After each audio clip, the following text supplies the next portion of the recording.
Salam sejahtera untuk kita semua. Shalom. Perkenalkan, nama saya Priscilia Sondak dengan NIM 210811020021, mahasiswa dari Universitas Samratulangi Manado, Fakultas Ilmu Sosial dan Politik, jurusan Administrasi Bisnis. Tujuan pembuatan video ini untuk memenuhi salah satu tugas mata kuliah Bahasa Indonesia dengan dosen pengampu Dr. Randa Jenny Imbung M. Hum. Ulasan buku merupakan sebuah penilaian atau pendapat terhadap buku yang dibaca dan didukung dengan alasan yang sesuai dengan fakta. Ulasan buku disebut juga dengan resensi buku. Sekarang kita akan masuk ke struktur teks ulasan. Struktur teks ulasan terdapat 5 struktur. Yang pertama identitas. Identitas berisi judul, penulis, penerbit, tahun terbit, jumlah halaman. Yang kedua orientasi. Orientasi berisi penjelasan atau ringkasan isi buku.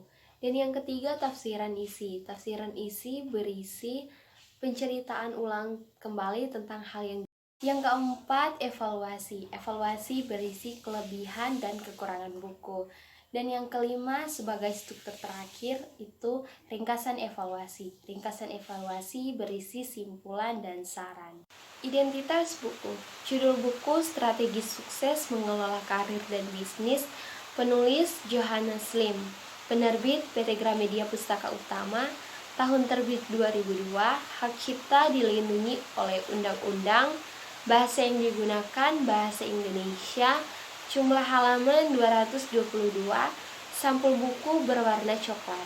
Buku ini ditulis oleh Johannes Lim, seorang dokter administrasi bisnis, alumni Universitas Pacific Wisdom Los Angeles, dan Certified Professional Consultant dari Konsultan Institut Amerika Serikat, pertama dan satu-satunya di Indonesia yang mengembangkan dua disiplin ilmu yang berbeda menjadi sebuah strategi yang luar biasa. Tafsiran isi. Buku ini adalah buku panduan untuk mencapai sukses karir dan bisnis, mengandalkan perilaku sukses yang ditulis oleh orang Indonesia dengan contoh-contoh atau kesaksian hidup orang-orang Indonesia yang telah dan sedang mencapai sukses karir dan bisnisnya. Saat Johannes menulis buku ini, keadaan pembisnis dan karyawan di negeri kita sangat memprihatinkan karena banyak sekali perusahaan yang sedang dilanda dan penyihatan perbankan nasional. Ada begitu banyak keluhan dan rintihan yang ia dengar, dan masih ada kisah yang lain yang lebih buruk. Jika pikiran, karakter, dan sukses. Pada bab ini Johannes menulis selama ia menjadi penulis dan peneliti program pengembangan sukses pribadi maupun bisnis. Ia menemukan bahwa faktor vital maupun dominan yang menentukan kualitas hidup seseorang maupun bisnis adalah masalah sikap mental dan karakter manusia. Uang dan sukses. Johannes menjabarkan uang adalah alat pengukur nilai.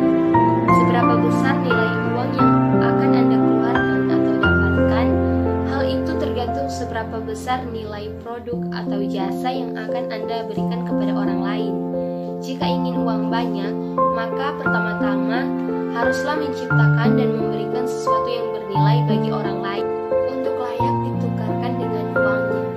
Jadi, untuk mendapatkan uang lebih banyak, fokuskanlah diri Anda untuk terus-menerus menciptakan dan memberikan nilai tambah kepada orang lain terlebih dahulu dengan cara membuat kehidupan orang lain lebih mudah.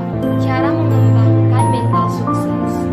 Johannes menulis beberapa karakteristik yang bisa dimiliki oleh orang sukses. Goals adalah faktor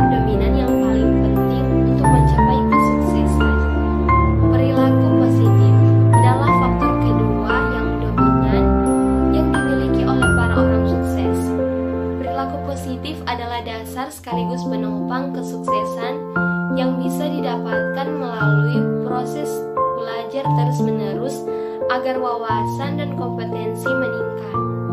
Ketabahan hati dan keuletan selalu menang. Anda tidak akan menurut definisi umum, sukses adalah realisasi dari pencapaian yang berguna.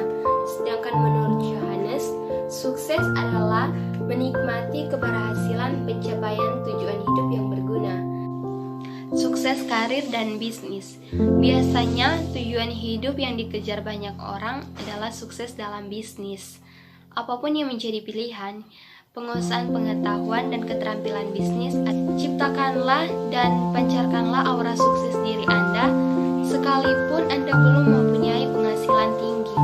Namun, sebisanya Anda bertindak seperti layaknya Anda telah menjadi orang sukses, tanpa harus menjadi boros atau congkak. Business Performance Revolution.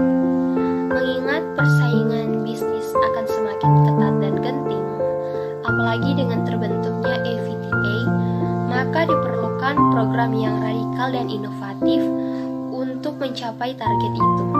Salah satunya adalah menggunakan teknik ini untuk merenovasi dan mengendalikan pikiran dan perilaku manajer atau eksekutif agar mempunyai ketergesaan dan kemampuan untuk mencapai proaktif mereka dan tim. Johannes merancang program ini berdasarkan premis. Sekarang kita masuk ke struktur evaluasi. Banyak sekali keunggulan yang terkandung di dalam buku ini.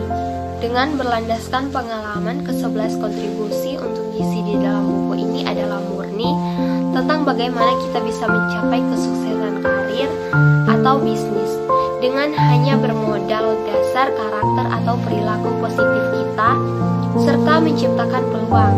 Buku ini juga berisi tentang motivasi-motivasi agar kita terus bergerak maju, berani mengambil resiko, dan menjadi pribadi yang proaktif. Buku ini juga memberikan informasi secara terperinci mengenai bagaimana kita bisa sukses. Bukan hanya itu, buku ini juga menceritakan kegagalan seorang pembisnis dan bagaimana cara ia bangkit dari kegagalan.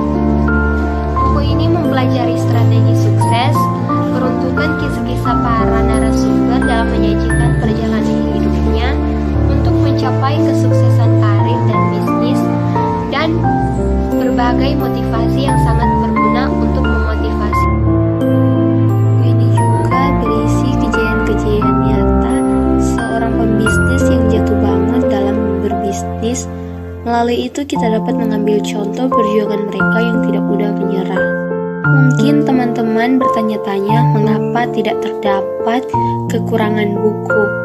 Ya, benar sekali, tidak ada. Karena menurut saya pribadi, setelah saya membaca buku ini, saya tidak menemukan kelemahan buku karena bahasa di dalam buku ini sangat mudah dipahami, penyampaian cerita sangat detail, pesan yang disampaikan sangat membantu. Sekian dari saya, semoga video ini dapat membantu. Mohon maaf jika masih banyak kesalahan dalam pembuatan video ini. Terima kasih.